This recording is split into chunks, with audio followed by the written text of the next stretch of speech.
안녕하십니까. 서울대학교에서 일하고 있는 정인호입니다. 저희가 팩세이지를 배우기 전에 먼저 간단하게 학부 때 배웠던 연력학에 대해서 한번 복습을 하고 시작하는 시간을 가지도록 하겠습니다. 자, 저희가 먼저 본 슬라이드에서는 저희가 연력학에서 가장 많이 사용하는 깁스 에너지 그리고 엔탈피, 엔트로피란 값에 대해서 먼저 이야기를 좀 해보도록 하겠습니다. 뭐 여러분들이 인력학에서 배우신 것처럼 깁스 에너지는 엔탈피 마이너스 T 엔트로피 이렇게 이제 표현되는 거는 다 아실 수 있을 겁니다. 그리고 이때 T는 절대 온도를 사용하게 됩니다. 근데 이제 그러면 이제 실제로 저희가 깁스 에너지에서 깁스 에너지 정의하기 위해서 엔탈피하고 엔트로피를 알면 저희가 깁스 에너지를 정의해 줄 수가 있는데요. 이러한 엔탈피하고 엔트로피가 어떻게 결정되는지를 한번 살펴보도록 하겠습니다. 저희가 이제 어떤 물질이 있다고 했을 때 사실은 물질을 크게 두 가지로 저희가 두 가지의 형태로 저희가 이야기를 할 수 있겠습니다. 하나는 어떤 퓨어한 컴파운드고요. 다른 하나는 이거에 비해서 솔루션이라는 개념을 저희가 도입할 수 있습니다. 팩세이지에서도 나중에 계속 보시게 되면 컴파운드 데이터베이스 그리고 솔루션 데이터베이스 이런 말을 이제 계속 하는데 컴파운드라는 거는 저희가 보시는 것처럼 뭐 퓨어 알루미늄, 그다음에 옥시전, 그다음에 Al2O3 뭐 이런 것들처럼 어떤 혼합물을 만들어서 솔루션이 안 되고 그냥 단독으로 있는 이러한 물질들에 대해서 이러한 물질들을 저희가 팩세이지에서는 컴파운드라고 부릅니다. 그리고 실제로 연력학에서도 이런 것들을 컴파운드라고 부릅니다. 그래서 이러한 컴파운드 깁스 에너지는 저희가 이게 컴파운드라는 것을 이야기해 주기 위해서 특별하게 저희가 여기 보시는 것처럼 G, not 위에 동그랗게 붙어 있는 걸 not이라고 하는데요.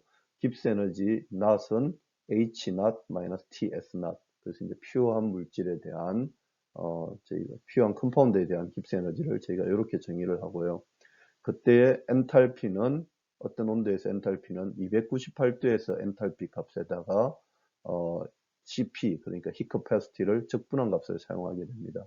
그리고 CP는 저희가 아시는 것처럼 온도에 의한 함수입니다. 그리고 이 온도에 의한 함수는 저희가 열 분석기 같은 게 있다면 저희가 열 용량을 측정을 해서 결정을 할 수가 있습니다. 그리고 엔트로피도 298도였던 값하고 그 다음에 CP의 온도를 나눠서 적분한 값으로 저희가 정의를 할 수가 있습니다. 저희가 잘 아시는 것처럼 연력학 3법칙에 의해서 어떤 퓨어한 물질, 솔루션이 아닌 퓨어한 물질이 크리스탈린 스테이트를 가지고 있을 때, 크리스탈 구조를 가진 물질일 때에 절대 온도 0도 켈빈에서 엔트로피는 무질서도가 0이 되기 때문에 엔트로피를 0이라고 정의를 했습니다. 이게 이제 인력학 제3법칙입니다. 그래서 사실은 이 온도에 대해서 저희가 ST를 이 CP 오버 T를 0도 켈빈부터 298도까지 적분을 하게 되면 S298을 그냥 계산을 해낼 수가 있습니다. 그래서 저희가 S298은 저희가 측정할 수 있는 값이라고 생각하시면 되겠습니다. 그리고 각각의 물질에 대해서 절대값이 존재한다고 생각하시면 되겠습니다. 그리고 저희가 CP를 알면 각 온도에서 저희가 엔트로피는 바로 결정을 해낼 수가 있습니다. 그거에 비해서 엔탈피는 사실은 여기 이제 엔탈피의 0도 값을 저희가 안다면 사실은 엔탈피도 0에서부터 298도까지 CP를 적분을 하게 되면 엔탈피 298도를 알 수가 있습니다. 하지만 저희가 클래시컬한 서모다이내믹이 그러니까 인력학이라는 게 학문이 발전하기 시작한 단계에서는 사실은 엔탈피 0도 켈빈에서의 엔탈피 값을 알 수 있는 방법이 없었습니다. 하지만 저희가 이제 깁스 에너지를 정의해주기 위해서는 그리고 엔탈피를 정의해주기 위해서는 저희가 어떤 각각의 물질에 대한 엔탈피가 필요했기 때문에 이 엔탈피를 정의하는 방식을 이제 새로 도입을 하게 됐습니다.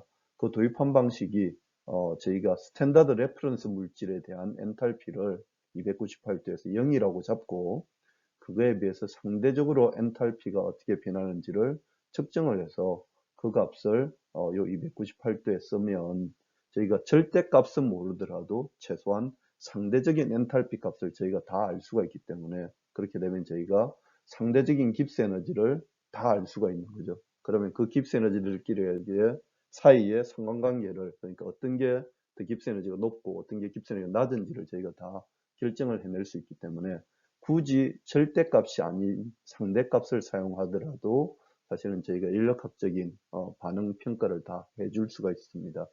그래서 이제 그런 개념이 사실은 이제 이게 엔탈피 298도에는 들어 있습니다. 그래서 아까 엔트로피를 보시면 이거는 절대값처럼 S298이라고 썼는데 여기 엔탈피에서 298 켈빈에서는 델타 값을 보통 이렇게 이제 보여서 줍니다. 그리고 이 값이 퓨어한 물질일 때에 298대 레퍼런스 어떤 값이고 거기에서 CP 값을 적분해 주는 값으로 보통 표현하게 됩니다. 그리고 그러면 이 레퍼런스 스테이트가 뭔지를 저희가 이제 뭐 어떻게 결정했냐 하면요.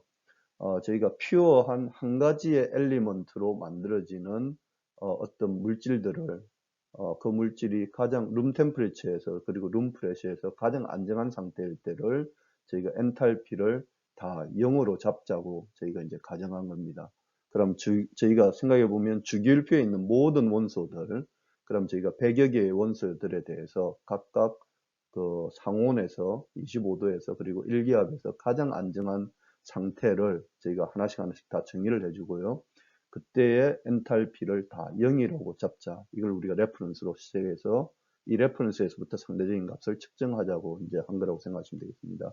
그래서 Fe, 아이언 같으면 저희가 BCC, 뭐 FCC, 리퀴드, 뭐 가스 이런 상태가 있을 수 있는데 당연하게도 저희가 1기압 25도에서는 BCC 상태가 가장 안정한 상태입니다. 그래서 요 Fe, BCC에 대한 엔탈피 값을 저희가 0으로 정의를 한 겁니다. 그리고 이제 저희 FCC, BC가 FCC로 변할 때 엔탈피 값을 저희가 측정을 하게 되면 FCC일 때에 FCC가 0도, FCC가 25도에서 그러니까 298 켈빈에서 엔탈피 값이 어떻게 되는지를 저희가 상대적으로 구할 수가 있겠죠. 마찬가지로 산소 같으면 O가 사실은 엘리먼트 하나의 엘리먼트 생각하면 O가 되지만 옥시전이 가장 안정한 상태로 있는 것은 O2 가스 상태로 있게 됩니다. 그래서 이 O2 가스를 저희가 스탠다드 스테이트로 저희가 이제 정의를 한 거고요. 그래서 요거의 엔탈피가 0이 되게 됩니다. 자, 그러면 저희가 이제 뭐 칼슘, 마그네슘 뭐 이런 것들 다 비슷한 식으로 이제 결정할 수가 있겠죠. 그러면 저희가 뭐 CaO에 대한 엔탈피가 내가 알고 싶다. 298도에서. 그러면 저희가 칼슘하고 산소를 반응해서 CaO가 될 때에 반응할 때 열을 저희가 측정을 하게 되면 칼슘 메탈하고 산소 옥시전 가스를 298도에서는 0으로 저희가 잡았기 때문에 CaO의 엔탈피를 저희가 바로 결정을 해줄 수가 있습니다.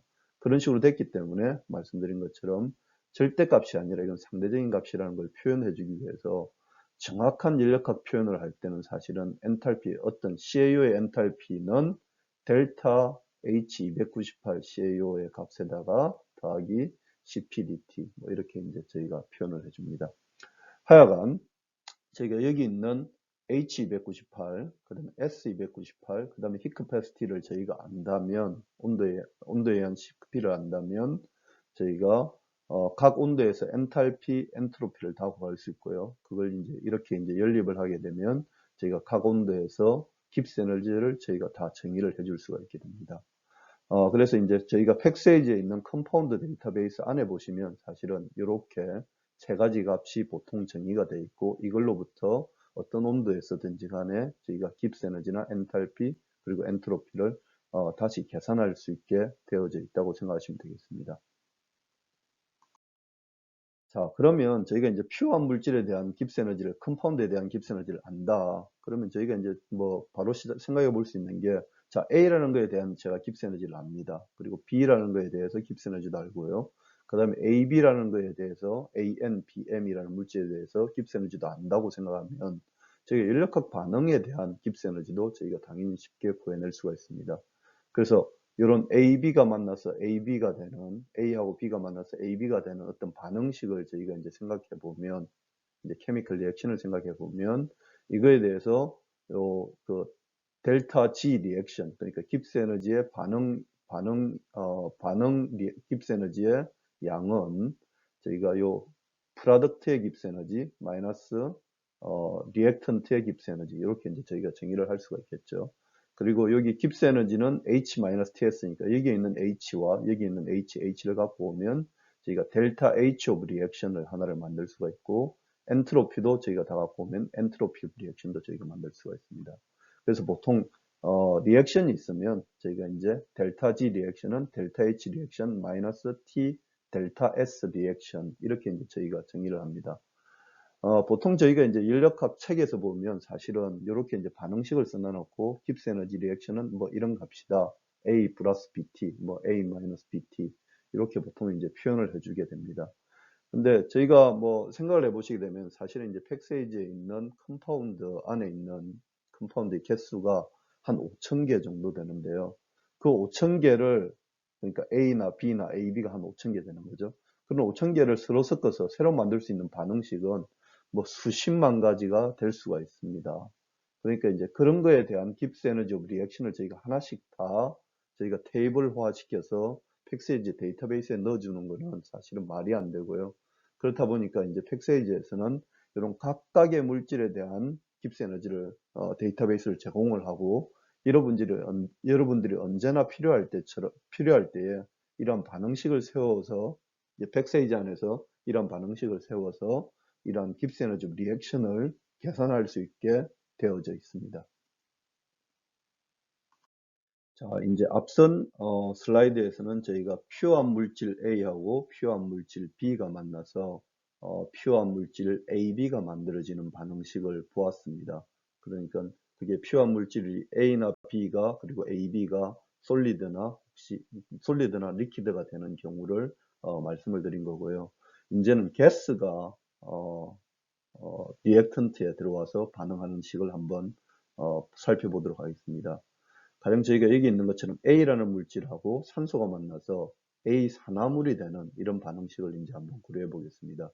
그러면 이거에 대한 깁스 에너지, 반응식에 대한 깁스 에너지도 저희가 그 델타 G 리액션은 그러니까 프로덕트인 A 옥사이드의 깁스 에너지 마이너스 그 다음에 리액턴트인 A라는 물질, 그 다음에 산소라는 물질의 깁스 에너지로 저희가 정의할 수가 있습니다.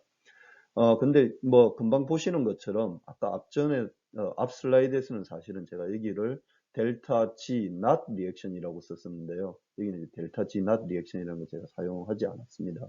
왜냐하면 여기 있는 산소가 사실은 그러니까 기압에 따라서 산소가 저희가 토탈 프레셔에 따라서 그리고 아니면 산소 분압에 따라서 사실은 깁스 에너지가 달라질 수가 있습니다. 그래서 퓨어한 물질 1기압에서 저희가 반응하게 된다면 사실은 이걸 델타 G 낫이라고 써도 되는데 그렇지 않은 경우에는 저희가 분압을 고려해주는 리액션 깁스 에너지를 고려해 줘야 됩니다. 그래서 델타 G 리액션 일반적인 경우에 델타 G 리액션은 퓨어한 물질 마이너스 A라는 물질의 깁스 에너지 이건 이제 퓨어한 물질로 가정하게 되면 G 낫이 되고요. 플러스 M물에 해당하는 산소의 깁스 에너지입니다. 그리고 산소의 깁스 에너지는 저희가 가스 같은 경우에 가스의 깁스 에너지는 가스가 1기압일 때 깁스 에너지 이게 저희가 이제 스탠다드 스테이트고요. 더하기 RT 론 그 다음에 파셜 깁스 에너지, 파셜 프레셔를 저희가 씁니다. 그래서 요 파셜 프레셔가 1기압이 되게 되면 사실은 요 GI하고 GI 낫이 이제 같아지고요.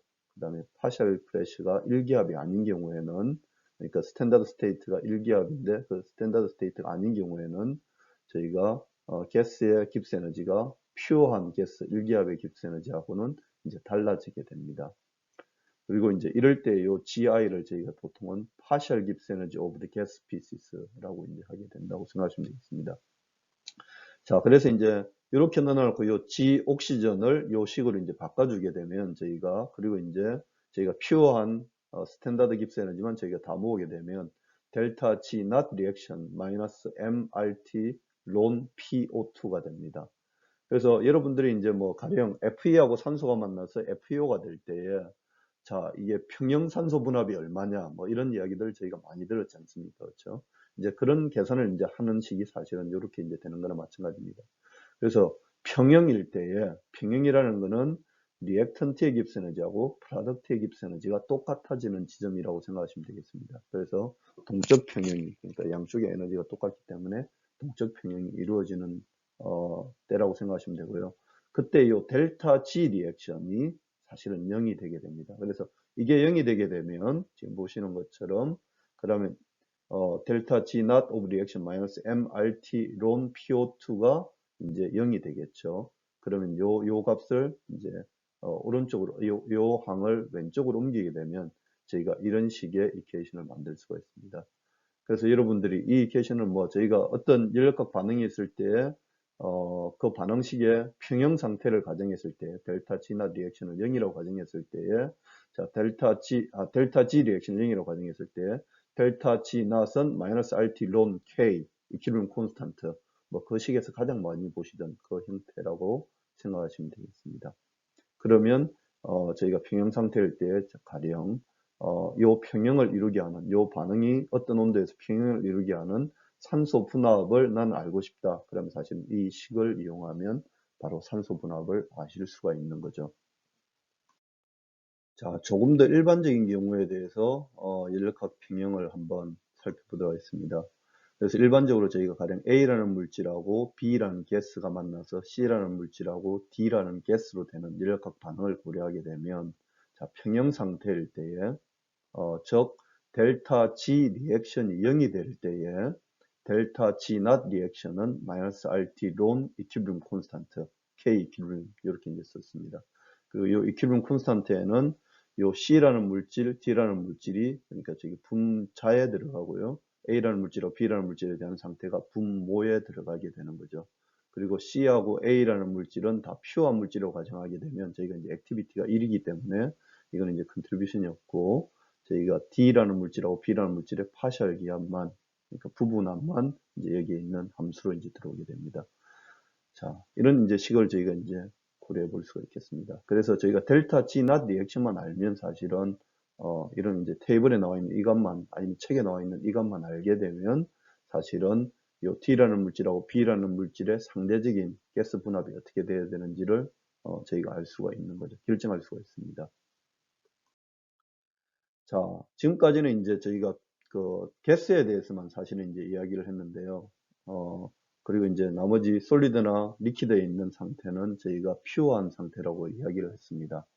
근데 이제 저희가 실제 이제 뭐 복잡한 어떤 계에 대해서 실험을 하거나 아니면 뭐 해석을 하려고 하면 그러한 물질이 거의 퓨어한 솔리드나 퓨어한 리퀴드로 있는 경우는 잘 없습니다. 그러한 물질이 항상 솔루션화 되어 있는 뭐 FCC 솔루션, BCC 솔루션 아니면 리퀴드 솔루션으로 되어 있는 어떤 혼합물의 형태로 되어 있는 경우가 많습니다. 그런 경우에 저희가 이제 각각의 그 혼합물 안에 있는 어떤 원소 아니면 그 어떤 그 물질의 저희가 깁스 에너지를 저희가 정해줘야 되는데요. 그러한 깁스 에너지를 저희가 퓨어한 상태가 아니라 이제 혼합물 안에 있는 상태에 대한 깁스 에너지를 저희가 정의해야 할 때는 저희가 파셜 깁스 에너지라는 값을 정의를 해줍니다. 그래서 지금 보시는 것처럼 어떤 물질이 이제 솔리드나 리퀴드 솔루션이 되어 있다고 하면 그 물질 안에서 I라는 컴포넌트의 깁스 에너지는 이제 파셜 깁스 에너지 I는 어떤 솔루션에서 I는 퓨어한 깁스 에너지에다가 크랙션 텀을 준 겁니다. 그 크랙션 텀이 RT ln 액티비티 저희가 여기 이제 가장 많이 저희가 예전에 연력학을 배우시면 가장 많이 헷갈렸던 액티비티라는 개념이 나옵니다. 이제 활동도라고 저희 나라 말로는 이제 하시죠. 한국으로 이제 활동 들어가는 요 개념이 파셜 깁스 에너지에서 사실은 나옵니다. 그리고 이제 방금 말씀드린 것처럼 어떤 물질이 솔루션 안에 있을 때에 나타내는 깁스 에너지는 그게 이제 파셜 깁스 에너지는 우리가 퓨어한 깁스 에너지를 저희가 퓨어한 물질의 깁스 에너지는 잘 아니까 그걸 기준으로 했을 때에 얼마만큼 차이가 나는지 그래서 RT론 액티비티 이제 여기에 이제 저희가 활동도가 들어가게 되어져 있습니다. 자, 그러면 이제 이 활동도라는 거를 도대체 어떻게 정의를 했냐를 한번 먼저 살펴보겠습니다. 이걸 어떻게 정의를 했냐 하면요. 가장 저희가 책에 나오는 가장 좋은 이거즘플이 이겁니다. 저희가 어떤 퓨어한 가정, 뭐 물질이 있다고, 퓨어한 리퀴드 A가 있다고 가정할 때에 저희가 요 A에서 어떤 이상적인 생길 수 있는, 어떤 온도에 생길 수 있는 분압, 가스가 이게 이제 된다고 생각하시면 그 가스가 됐을 때 분압을 저희가 정해줄 수 있고 그걸 PA not이라고 있습니다. 이 not이라는 거는 제가 퓨어한 리퀴드 A 위에서 생기는 분압이기 때문에 PA not이라는 가스라고 저희가 분압을 정의를 하고요. 근데 이제 이 A가 A, B 솔루션을 만들게 되면 이제 상대적으로 여기서 가스가 나오는 양이 이제 줄어들 수가 있겠죠. 아니면 뭐 더 늘어날 수도 있고요. 이제 줄어들게 된다고 가정했을 때에 그런 가스에서 나오는 기압을 이런 이런 솔루션에서 나오는 A의 가스 기압을 PA라고 저희가 정의하겠습니다. 그러면 자, 여기서 A가 만약에 활동도가 높다면 이제 당연히 활동을 하면 움직이다가 보면 가스로 나올 확률이 점점 많아지는 거죠. 여기도 마찬가지로 A가 솔루션 안에서 활동도가 높다면 가스로 나오는 가능성이 많아질 수가 있습니다. 그래서 저희가 A가 솔루션 안에서의 활동도를 저희가 퓨어한 물질일 때 어떤 기준을 잡고 그거 대비 A가 이 솔루션 안에서 있는 활동도를 상대적으로 가스의 프레셔를 가지고 디텍션을 했다고 생각하시면 되겠습니다. 그래서 저희가 액티비티, A라는 물질이 이 솔루션 안에 있을 때의 액티비티는 요 파셜 기압, PA라는 파셜 기압을 저희가 어떤 그 레퍼런스 스테이트로 나눈 값, PA not으로 나눈 값이라고 생각하시면 되고요. 요걸 저희가 성분에 대한 함수로 만들기 위해서 의도적으로 액티비티는 활동도는 활동도 계수 감마 A times 그 다음에 몰 프랙션 이렇게 이제 정의를 해준 겁니다. 그래서 여기 보시는 요 감마 A라는 값이 사실은 요 A가 솔루션 안에서 어떻게 거동하는지에 따라서 1보다 클 수도 있고 1보다 작을 수도 있고 그 다음에 온도에 의해서도 당연히 달라지는 함수가 됩니다. 자, 그래서 이제 보통 저희가 뭐 옛날에 활동도 그림을 보시게 되면 이런 그림을 많이 보셨을 겁니다. 그래서 저희가 I라는 물질의 성분이 0에서부터 1까지 변해갈 때 액티비티가 0에서부터 1까지 이제 변하는데 이것이 리니어하게 변하면 저희가 아이디얼 솔루션, 그 다음에 이게 포지티브 데비에이션을 나타내면 저희가 I라는 물질하고 뭐 J라는 물질이 가진 액상에서 같이 뭐 액상이나 호상에서 있다면 IJ가 리펄시브 이제 포스가 있기 때문에 서로 밀어내기 때문에 좀 더 가스로 많이 나오는 거죠. 많이 나오게 되면 활동도가 높아진다. 이제 이런 이야기고요. 그 다음에 I하고 J가 서로 좋아한다. 솔루션 안에서. 그래서 네거티브한 인터랙션이 있다고 하면 사실은 아이디얼 가스 프레셔보다는 더 낮아지는 그래서 네거티브 데비에이션이 생길 수가 있습니다. 그래서 저희가 이제 이런 액티비티에 의한 액티비티의 함수는 당연하게도 어떤 솔루션 안에서의 그러한 물질들이 어떻게 인터랙션을 하는지에 따라서 당연히 달라질 수 있다고 생각하시면 됩니다. 자, 뭐 여하튼 저희가 이런 액티비티의 커브를 저희가 다 알고 있다면, 액티비티 함수를 다 알고 있다면, 그러면 저희가 이제 좀 더 복잡한 시스템에 대한 인력학 계산을 할 수가 있습니다. 뭐 아까 보신 것처럼 A라는 물질하고 B라는 물질 만나서 CD라는 물질이 될 때 더 이상 이제 A가 퓨어 A도 아니고 C도 퓨어 C가 아니라 이제 솔루션으로 되어 있다고 하더라도 그 솔루션일 때 저희가 액티비티를 안다면 저희가 인력학 계산을 정확하게 해낼 수가 있습니다. 그래서 이런 반응식이 있을 때에 평형 반응이 된 평형 상태라면 델타 G 낫은 마이너스 RT 론 이퀴블럼 콘스탄트인데 그 이퀴블럼 콘스탄트 안에는 이제는 액티비티와 파셜 프레셔 값들이 각각 들어갈 수가 있습니다. 그래서 이제 저희가 뭐 궁극적으로 인력학을 공부하는 이유가 어떤 평형 상태가 됐다고 가정할 때에 그 상태에서 내가 어떠한 물질이 어떠한 성분을 가지고 있는지 나는 알고 싶다. 뭐 이런 것들이 어떻게 생각해 보시면 여러분들이 제일 관심 있는 그런 사항 중에 하나일 겁니다.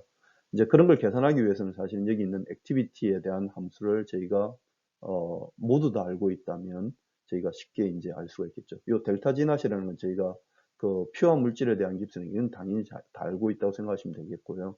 이 액티비티, 어떤 솔루션 안에서의 어떤 물질들이 어떻게 거동하는지를 저희가 다 알고 있다면, 액티브 코에피션트를 저희가 다 알고 있다면, 그때에 평형하는 물질의 성분을 저희가 거꾸로 알아낼 수가 있습니다. 그래서 이제 이런 액티비티를 사실은 이제 팩세이지의 솔루션 데이터베이스 안에 저희가 다 정의를 해놨다고 생각하시면 되겠고요. 실질적으로는 저희가 액티비티를 바로 이제 표현하지는 않고 저희가 이제 깁스 에너지, 솔루션에 있는 깁스 에너지로 저희가 이제 표현을 하게 되면 그 깁스 에너지로부터 거꾸로 액티비티를 저희가 구해낼 수가 있고요. 그 위로부터 저희가 성분을 구해낼 수 있다고 생각하시면 되겠습니다. 이게 이제 가장 심플하게 저희가 이제 인력학 저희 팩세이지에 있는 솔루션 데이터베이스가 어떻게 깁스에너지 계산에 활용되는지를 제가 설명드릴 수 있는 내용이라고 생각하시면 되겠습니다. 자, 근데 이제 사실은 이제 방금 제가 그렇게 좀 단순화해서 이야기를 했지만, 저희가 이제 뭐 실제로 그 팩세이지가 저희가 작동하는 방식은 저희가 이제 그 이퀴valent 콘스탄트를 써가지고 하는 방식하고는 조금 다릅니다. 그래서 저희가 보통은 깁스 에너지 이제 평형 상태를 이제 가정할 때에 뭐 가령 저희가 어떤 리액션식을 저희가 알고 있다면 그 리액션식에서 그 리액턴트 쪽의 깁스 에너지 그리고 프로덕트 쪽의 깁스 에너지가 같다. 이게 이제 저희가 인력학 평형 상태라고 저희가 정의를 하는 거죠. 근데 저희가 리액션식을 모른다. 이러면 사실은 이제 그 방식을 저희가 사용할 수가 없습니다. 근데 실제로 이제 많은 경우가 사실은 저희가 리액션식이 과연 뭘까를 정의하기 쉽지 않은 경우들이 있습니다. 뭐 저희가 이제 누가 어떤 사람이 이거하고 만나서 이거 된다고 가정하고 자 이때 평형 상태를 구해봐라 이러면 사실 저희가 뭐 그 이퀘이션을 써놔놓고 저희가 이큐문 콘스탄트를 저희가 계산해 볼 수가 있겠죠. 근데 그게 아니라 뭐 아주 무식하게 그냥 지금 보시는 것처럼 A라는 거하고 B라는 거를 섞어서 어떤 온도에서 어떤 기압에 내가 놔주면 뭐가 될지를 그냥 알려주세요. 이렇게 하면 사실은 A하고 B가 만나서 될 수 있는 여러 가지 가능성들을 저희가 다 살펴봐야 됩니다. 근데 이게 뭐 이원계 같이 이렇게 A하고 B만 섞으면 아주 간단하게 뭐 A to B하고 A하고 B가 이렇게 있는 매스 밸런스를 고려해서 이렇게 있는 상태가 있을 수가 있고 매스 밸런스를 고려해서 이런 상태가 있을 수도 있고 이런 상태가 있을 수도 있고 이런 상태가 있을 수도 있고 이렇게 이제 몇 가지로 이제 정의를 할 수가 있겠죠. 그리고 연력학에서 평형 상태라는 것이 아까 말씀드린 것처럼 어떤 리액션 이퀘이션이 있을 때에 리액턴트 쪽하고 프로덕트 쪽의 깁스 에너지가 똑같아지는 지점 이렇게 저희가 정의를 할 수도 있고요. 그게 아니라 저희가 또 이제 다른 방식으로 연력학 평형 상태를 정의하는 거는 어떤 물질이 가장 에너지가 낮은 상태, 이게 이제 평형 상태죠. 그래서 이제 그 개념을 도입하게 되면 사실은 A하고 B를 섞어서 다양한 어떤 혼합물을 매스 밸런스를 고려해서 다양한 혼합물을 만들고 그때 이거의 토탈의 깁스 에너지, 이게 토탈의 깁스 에너지, 이 물질들의 토탈 깁스 에너지, 이 물질의 토탈 깁스 에너지를 각각 비교한 다음에 가장 낮은 상태에 있는 물질군을 그러니까 가장 낮은 상태로 있을 수 있는 그 컨비네이션을 저희가 찾아내면 이게 인력학 평형 상태가 될 수도 있습니다. 그래서 실제로 팩세이지에서는 사실은 인력학 평형 상태를 지금 제가 방금 말씀드린 이러한 방식으로 구해냅니다. 그거를 흔히 깁스 에너지 미니마이제이션 루틴이라고 합니다. 그래서 깁스 에너지가 가장 낮게 만드는 어떤 컨비네이션을 찾아가는 그런 루틴이 팩세이지 안에 들어있다고 생각하시면 되겠습니다. 그 깁스 에너지 미니마이제이션 루틴을 루틴의 이름이 팩세이지에서 사용하는 루틴의 이름은 캠세이지라는 프로그램을 사용하는데요. 이 캠세이지라는 서브 루틴을 사용하는데 이게 예전에 저희가 뭐 책에서 보시면 뭐 솔게스 믹스 아니면 솔게스 이런 것들이 사실은 옛날 버전 이름이고 지금 가장 최근에 이제 저희가 사용하고 요 버전이 업데이트돼서 사용하고 있는 그 버전의 이름은 캠세이지라는 깁스 에너지 미니마이제이션 루틴을 저희가 팩세이지에서는 사용하고 있습니다. 뭐 저희가 알고 있기로는 이 캠세이지라는 서브 루틴이 전 세계에서 가장 정확한 그리고 가장 복잡한 것을 해결할 수 있는 깁스 에너지 미니마이제이션 루틴 중에 하나입니다.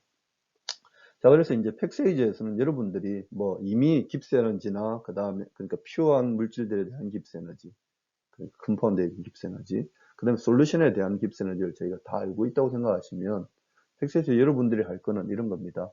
자, 인풋을 그냥 넣고요. 그 다음에 어떤 상이 나타날 수 있는지를 그냥 다 선택하시고 그 다음에 저희가 파이널 온도하고 파이널 프레시를 정해주면 이제 팩세이지가 이 인풋에서 매스 밸런스를 고려해서 생길 수 있는 모든 가능성 있는 파이널 물질들을 저희가 다 찾아서 그때의 깁스 에너지를 어떤 온도와 어떤 프레시의 깁스 에너지를 저희가 다 찾아가지고 가장 에너지가 낮은 미니마이제이션 루틴을 통해서 가장 에너지가 낮은 상태의 서브셋을 저희가 그 세트를 찾아냅니다.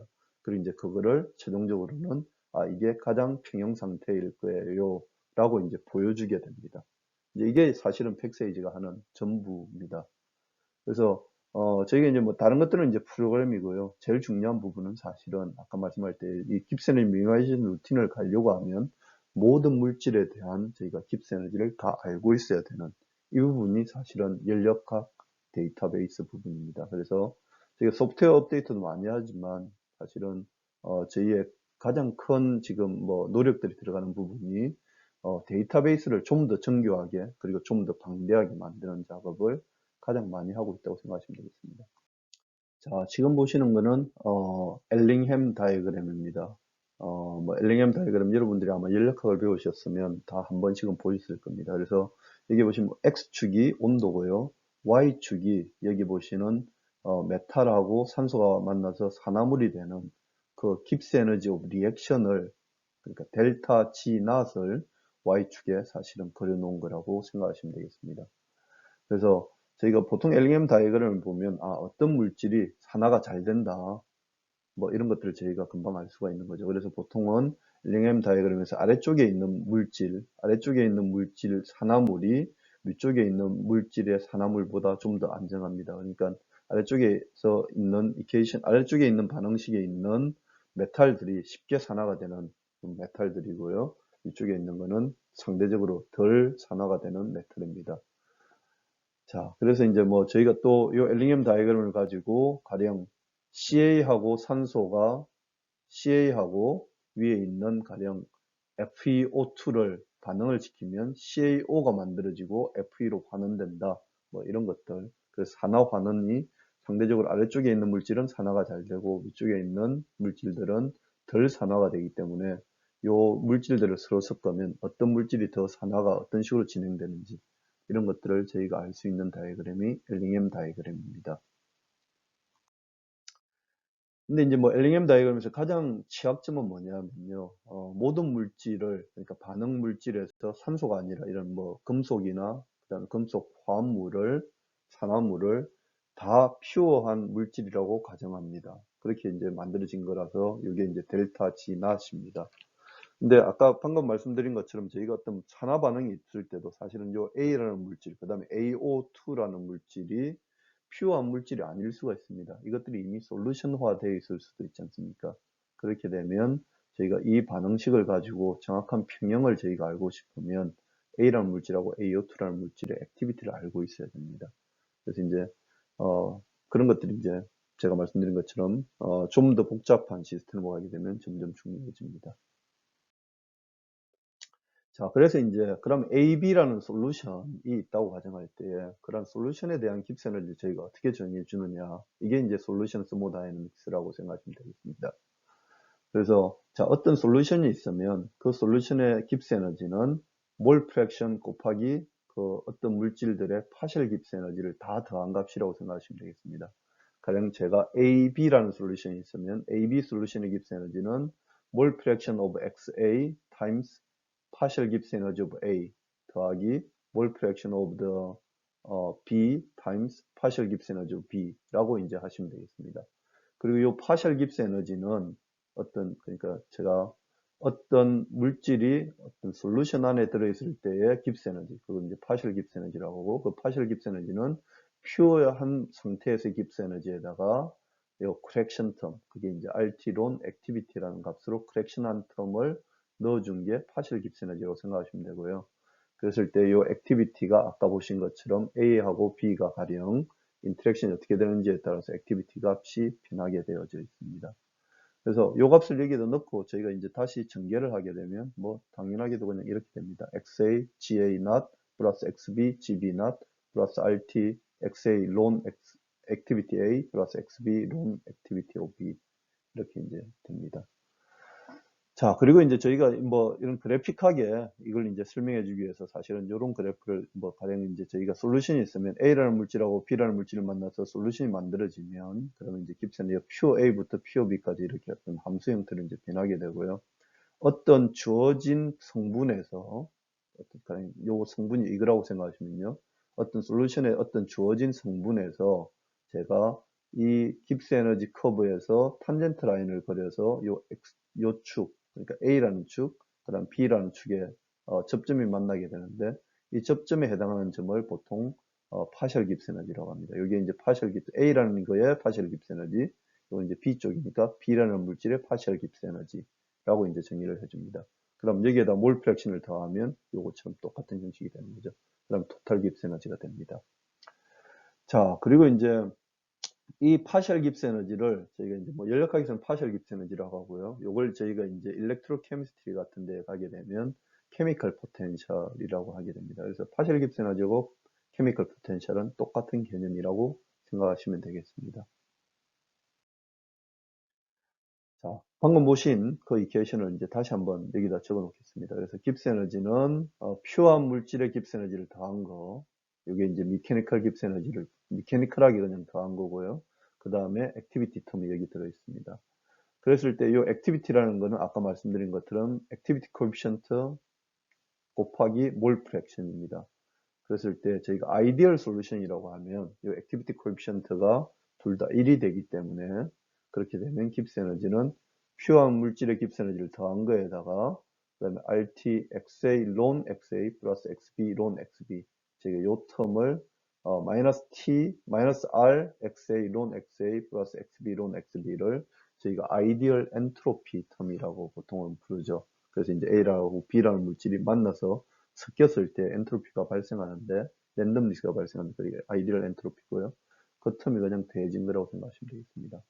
그리고 뭐 저희가 아이디얼 솔루션 이런 것도 배웠지만 레귤러 솔루션 뭐 이런 것들도 이제 배우셨을 겁니다. 그래서 레귤러 솔루션 같은 경우에는 여기에 있는 액티비티 코에피션트가 아주 특별한 이론 함수 관계를 가집니다. RT론 액티비티 코에피션트, RT론 감마 A는 오메가 AB, 요걸 이제 저희가 레귤러 솔루션 파라미터라고 보통 부르고요. 이거가 콘스탄트 값이고 여기에 XB 스퀘어 이렇게 이제 아주 특별한 형태를 가지게 되면 레귤러 솔루션, 뭐 정규 용해 이렇게 이제 부르는 거죠.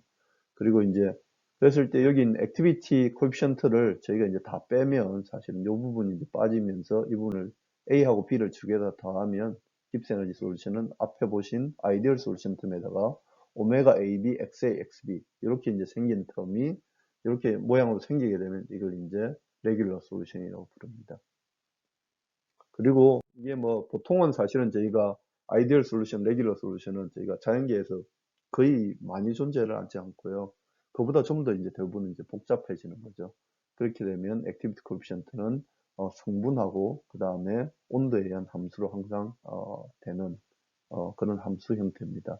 그렇게 되면 이걸 이제 저희가 전체를 풀어서 다시 쓰게 되면 지금 보시는 것처럼 아까 보신 그냥 A라는 물질, 퓨어한 물질의 깁스 에너지들, B라는 물질의 퓨어한 깁스 에너지를 더한 거에다가 아이디얼 엔트로피 텀이 더해져 있는 이 부분, 그 다음에 액세스 파라미터, 이 액세스 파라미터가 성분에 의한 함수, 그 다음에 오메가 AB는 온도에 의한 함수까지 같이 포함되어 있습니다. 그리고 팩세이지에서는 사실은 이런 퓨어한 물질에 대한 깁스 에너지를 저희가 다 정하고요. 그 다음에 여기 있는 오메가 AB 이 값을 저희가 연력학 파라미터로 해서 데이터베이스 안에 저장을 해둡니다. 그러면 거기로부터 저희가 다시 언제든지 어떤 솔루션의 깁스 에너지를 구할 수도 있고요. 여기로부터 저희가 언제든지 액티비티를 구할 수가 있기 때문에 파셜 깁스 에너지도 저희가 언제든지 구해낼 수가 있게 됩니다. 자, 그러면 이제 저희가 연력학 깁스 에너지를 알면 사실 아까 보신 것처럼 연력학 반응 같은 것들을 이제 계산할 수가 있습니다. 그리고 이제 연력학 깁스 에너지를 알게 되면 사실은 저희가 상태도도 그려낼 수가 있습니다. 가령 지금 여기 이제 보시는 게 A하고 B가 뭐 A, B 바이너리 상태도입니다. 이온계 상태도입니다. 그래서 X축에 보시면 성분이 이제 변하고 있고요. Y축은 온도가 변하고 있습니다. 그래서 여기 보시면 알파 솔리 솔루션, 베타 솔리 솔루션, 그 다음에 리퀴드가 공존하는 유택틱 형태를 가지는 이온계 상태도라고 생각하시면 되겠습니다. 자, 이때 저희가 만약 T2라는 온도에서 저희가 알파, 베타, 그 다음에 리퀴드의 깁스 에너지를 저희가 다 한번 그려보면요. 이렇게 됩니다. 이제 Y축이 이제 깁스 에너지고요. X축의 경우에는 성분이라고 생각하시면 되겠습니다. 그래서 자, 이쪽 왼쪽 편에 보시게 되면 A 리치 코너에서는 알파라는 상이 이제 가장 안정한 거고, 요 B 리치에서는 베타라는 상이 안정하고, 가운데서는 X상이 이제 안정하게 되는 거죠. 그래서 이제 보시게 되면 알파의 깁스 에너지, 그다음에 베타의 깁스 에너지, 리퀴드의 깁스 에너지, 저희가 이 깁스 에너지 함수를 저희가 알면 이렇게 이제 그릴 수가 있고요. 이렇게 그려놔 놓고 저희가 예전에 배운 커먼 탄젠트 라인 컨셉을 넣어가지고 두 개의 솔루션이 같이 있을 두 개의 상이 같이 있을 수 있는 영역까지도 저희가 고려해서 저희가 상 경계를 저희가 구분해 보면 이쪽에서는 알파가 가장 안정하고요. 요 중간에서는 액상이 가장 안정하고 여기에서는 베타가 가장 안정합니다. 그리고 이 커먼 탄젠트를 만나는 요 두 가지 지점에서는 저희가 리퀴드하고 알파, 요 지점의 리퀴드 컴포지션하고 이 지점에 해당하는 알파의 컴포지션을 가지는 이상이 존재하게 되는 거죠. 여기도 마찬가지로 리퀴드하고 베타가 공존하는 영역이 생깁니다. 그래서 요 영역이 지금 보시는 요 영역이 되고요. 그 다음에 요 영역, 리퀴드 플러스 알파가 있는 쪽이 요 영역이 됩니다. 이렇게 이제 하나, 둘, 셋, 넷, 다섯 가지 다른 영역으로 만들어지는 저희가 상을 결정해낼 수가 있습니다. 상태도를 결정해낼 수가 있습니다. 그러면 이제 이러한 온도에 대한 이제 저희가 깁스 에너지가 성분과 그 다음에 온도에 대한 함수라고 했으니까 이러한 함수를 온도에 대해서 저희가 다 그리게 되면 그리고 이제 그때 각각 이런 상경계부를 다 연결하게 되면 결국은 상태도가 된다고 생각하시면 되겠습니다. 그래서 저희가 깁스 에너지를 알면 상태도를 그릴 수가 있고 상태도를 알면 깁스 에너지를 대략적으로 유추해낼 수도 있습니다.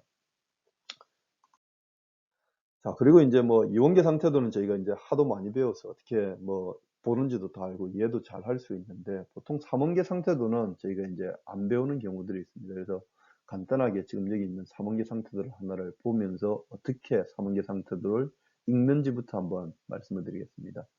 여기 보시면 이제 CaO, MgO, SiO2가 각각의 그 세 가지 물질이고요. 이 세 가지로 만들어지는 3원계 상태도라고 생각하시면 되겠습니다. 그리고 이 세 가지 물질이 이제 섞였을 때는 그리고 온도에 대한 함수를 저희가 한 평면에 그릴 수가 없기 때문에 보통은 어떤 온도를 결정해 놔놓고 그 온도에서 3원계에서 성분이 변할 때에 어떻게 변하는지 그림을 그릴 수도 있고요. 그게 지금 보시는 것처럼 깁스 트라이앵글 다이그램이라고 해서 성분이 세 개가 변하면서 온도가 결정되어 있는 그런 상태라고 생각하시면 되고요. 또 이제 이 상태들을 온도를 변하게 하고 뭐 성분을 이제 변하게 하고 어떤 한 가지 성분이 결정되는 상태에서 이제 다른 한 가지 성분을 변하게 하면서 온도를 변하게 할 수 있는 그런 상태들을 그릴 수도 있습니다. 하여간 지금 보시는 이 상태도는 이제 3원계 상태도에서 깁스 트라이앵글 다이어그램이 있는 거라고 생각하시면 되고요. 그래서 1600도에서 이제 상태도입니다. 자, 그러면 이제 저희가 아까 보시면 이원계 상태도는 X축이 그냥 좌표축이지 않습니까? 그래서 성분의 좌표축입니다. 그래서 쉽게 읽을 수 있는데 3원계는 이 트라이앵글 안에서 일단 성분을 어떻게 읽는지를 저희가 먼저 한번 알아봐야 되겠습니다. 그래서 지금 여기 보시면 가령 이 라인을 이쪽 편을 한번 생각해 보시면 여기가 CaO고요. 여기가 SiO2입니다. 그럼 자 여기서 이렇게 갈 때에 여기가 SiO2가 여기가 10%, 20%, 30%, 40%, 50% 이렇게 변해가는 거죠. SiO2 양이 증가해 갑니다. 자 여기도 이제 MgO, SiO2를 생각해 보면 MgO가 자 이게 여기서 올라갈 때 SiO2가 10%, 20%, 30%, 40%, 50% 이렇게 이제 바뀌어가고 MgO는 여기서 여기가 0이고 10, 20, 30, 40 이렇게 이제 바뀌어가는 거죠. 자 그러면 자 여기를 한번 생각해 보면 여기가 40% 여기가 10, 20, 30, 40, 50, 60 SiO2 지점이었습니다. 그리고 여기도 10, 20, 30, 40, 50, 60 SiO2 지점입니다. 그래서 요 60하고 60을 그냥 패러렐하게 이렇게 선을 그면 요 위에 있는 지점에서는 요 위에 있는 성분은 다 60% SiO2를 가지는 지점입니다. 그리고 여기는 이제 MgO가 0이었죠. 여기는 MgO가 없이 CaO하고 SiO2만 있으니까 여기는 CaO가 그럼 40%고요. 여기는 MgO가 40%인 지점입니다. 그 말은 자 여기가 60% SiO2를 가지면서 MgO가 0에서부터 10%, 20%, 30%, 40%를 변해가는 지점이라고 생각하시면 되겠습니다. 자 그래서 자 SiO2의 성분은 자 여기가 0이고요. 반대쪽 코너에서 0, 10, 20, 30 이렇게 읽으시면 되고요. MgO의 성분을 읽으려고 하면 이게 0이고 10%, 20%, 30%, 40% 이렇게 읽으면 되겠습니다. CaO도 0, 10, 20, 30, 40 이렇게 이제 3원계 상태도에서 좌표축을 읽는다고 생각하시면 되겠습니다. 그럼 이 지점을 생각하시면 아까 보신 것처럼 SiO2는 10, 20, 0, 10, 20, 30에서 60%, MgO 측면에서 보시게 되면 0, 10, 20, 30이죠. 그렇죠? 30% MgO, 60% SiO2. 그 다음에 당연하게도 10% CAO가 해당하는 점이 이 조성이 됩니다. 자, 이 지점이 이 조성이 됩니다. 죄송합니다. 자, 그 다음에 이제 이런 상태도가 있다면 이제 어떻게 읽어야 되냐면 이 조성일 때에 사실 여기는 보면 다 액상 영역입니다. 리퀴드 영역입니다. 그 말은 제가 조성을 변화해서 1600도에서 조성을 이 안에서 움직이면 이거는 다 액상 영역으로 액상으로 존재한다. 이런 말이라고 생각하시면 되겠습니다. 자, 그 다음에 이제 이런 상태들을 보게 되면 이 다티드 라인이 있는데요. 보통은 이게 이제 보통 두 가지 상이 공존하는 영역을 보여줍니다. 그리고 이제 이런 것들을 보통 저희가 이제 타이 라인이라고 부릅니다. 그래서 이제 여기 같은 경우에는 여기 있는 액상하고 여기는 이제 액상 영역이니까 요 바운드리 이제 액상 영역의 바운드리고요. 여기는 MG2SiO4라는 컴파운드가 있다고 생각하시면 되겠습니다. 그래서 자, 요 다티드 영역 제가 조성이 여기다 이러면 요 타이 라인의 이쪽 반대쪽 것. 그럼 이건 액상이, 요런 액상이 존재하고 타이 라인의 이쪽 반대쪽 것. 이런 고상이 존재한다. 이렇게 이제 생각하시면 되겠습니다. 그리고 저희가 타이 라인이 있다면 아시는 것처럼 저희가 내부 룰이라는 것을 적용해서 액상하고 요 솔리드 상의 양을 각각 결정해 줄 수도 있습니다. 자, 마찬가지로 여기도 액상하고 그럼 SiO2가 공존하는 영역이고요. 여기 같으면 여기 있는 액상하고 여기 있으면 액상하고 여기는 MgO가 공존하는 영역이라고 생각하시면 되겠습니다. 그리고 이제 삼원계 상태도에서 지금 보시는 것처럼 트라이앵글 형태가 나타나는 지점은 다 상이 3개가 존재하는 지점입니다. 그래서 가령 이 안의 영역에서는 이 지점 꼭지점에 해당하는 액상, 이게 액상이 액상, 이 꼭지점에 해당하는 MG2SiO4, 그럼 이 꼭지점에 해당하는 MgO가 공존하는 3개의 상이 서로 공존하는 그런 영역이라고 생각하시면 되겠습니다. 물론 이제 저희가 좌표축을 바꾸게 되면 상대적으로 이 세 개가 존재하는 양은 달라집니다. 그래서 이제 그런 것도 저희가 터너리 리버룰이라는 걸 적용을 하게 되면 3상이 있는 레버룰을 적용하게 되면 저희가 각 세 개의 물질 상대적인 양도 저희가 알 수가 있습니다. 뭐 팩세이지에서는 사실은 이제 여러분들이 그걸 모르더라도 제가 어떤 지점을 딱 결정해 주면 팩세이지가 바로 계산을 해서 이 지점에서는 어떤 물질이 얼마가 있습니다라고 바로 답을 주기 때문에 그냥 좌표축을 읽는 방법, 그 다음에 간단하게 이런 영역이 이상 영역이고 이런 영역은 삼상 영역이구나 하는 정도만 이해를 하시면 나중에 쉽게 결과를 이해하실 수 있습니다. 자, 그리고 이제 이런 것들이 이제 저희가 상태도, 보통 이제 흔히 상태도라고 책에 보면 이런 상태도들이 많이 나옵니다. 자, 이걸 사실은 저희가 좀 정확하게 부를 때는 리퀴더스 프로젝션이라고 하고요. 왜 저희가 리퀴더스 프로젝션이라고 부르냐 하면 요 각각의 이 라인들에 보면 온도가 적혀 있는데 이게 액상선, 아까 리퀴더스 선만 저희가 다 연결해서 이것만 이제 따와서 각 온도별로 이걸 하나의 그림에다가 올려놓은 거라고 생각하시면 되겠습니다. 그래서 뭐 저희가 이제 보통 등고선 그림하고 똑같습니다. 그래서 이제 산이 CaO 산이 있고 SiO2 산이 있고 MgO 산이 있는데 거기에서 각각 저희가 고도가 얼마가 되는지 그런 거 등고선을 그린 것들이 이제 온도라고 이제 생각하시면 되고요. 그 고도가 이제 온도라고 생각하시면 되고요. 그런 것들을 이제 그림으로 그려놓은 게 말 그대로 삼원계 리퀴드스 프로젝션이라고 생각하시면 되겠습니다. 그리고 이제 요때 각각의 요 영역이 이제 표시가 되어 있는데 이 영역은 저희가 온도를 낮출 때 가장 먼저 생기는 솔리드가 뭔지를 이제 보여주는 거고요. 그 다음에 저희가 온도를 아니까 몇 도에서 어떤 솔리드가 생기겠다 이런 것들을 이제 바로 알 수 있다고 생각하시면 되겠습니다. 가령 제가 이 지점을 생각하면 이 지점의 성분을 제가 온도를 높여서 낮추면 2400도에서 MgO 솔리드가 가장 먼저 생긴다 이렇게 생각하시면 되겠습니다. 그리고 지금 여기 있는 요 조금 진한 색으로 되어 있는 것들을 저희가 흔히 좀 약간 유식한 말로 유니베리언트 라인이라고 부르는데요. 말 그대로 그냥 이런 처음 생기는 고상의 상경계라고 생각하시면 되겠습니다.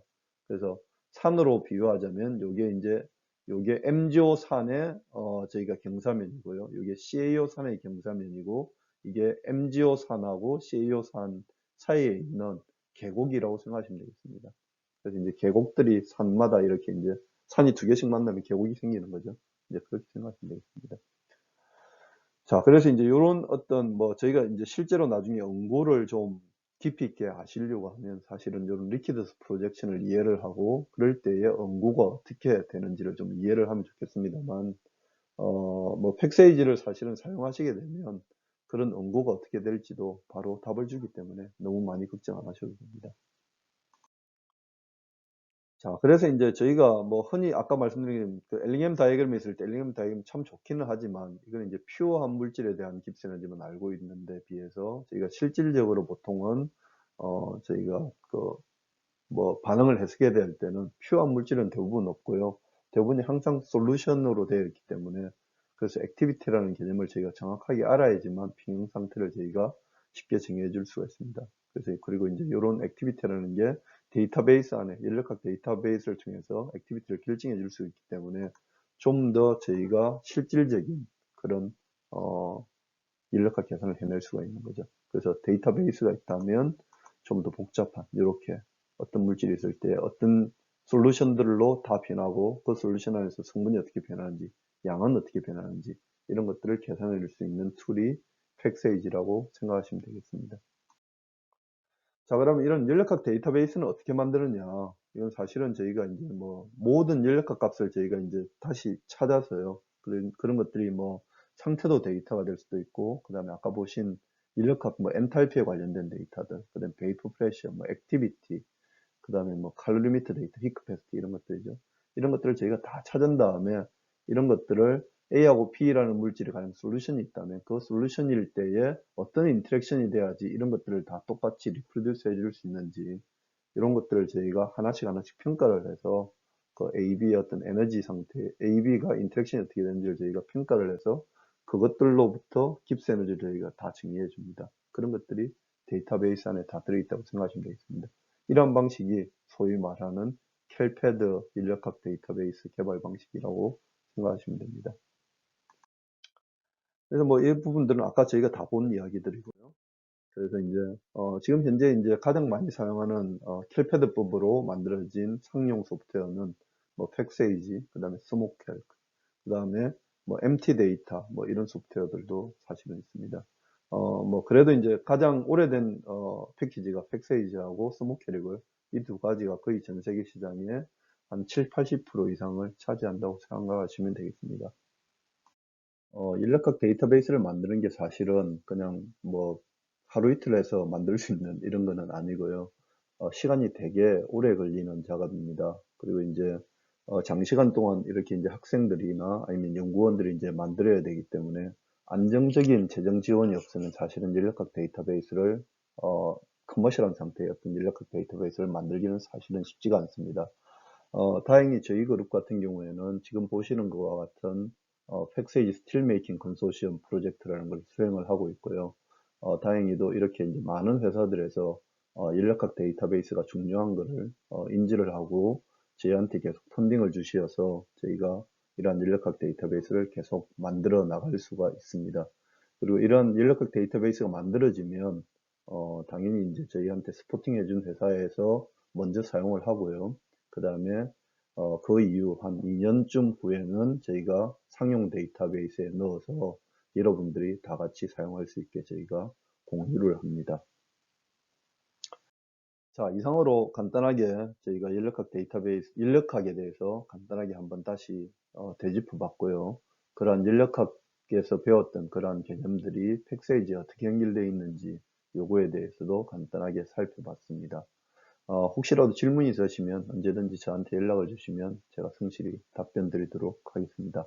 감사합니다.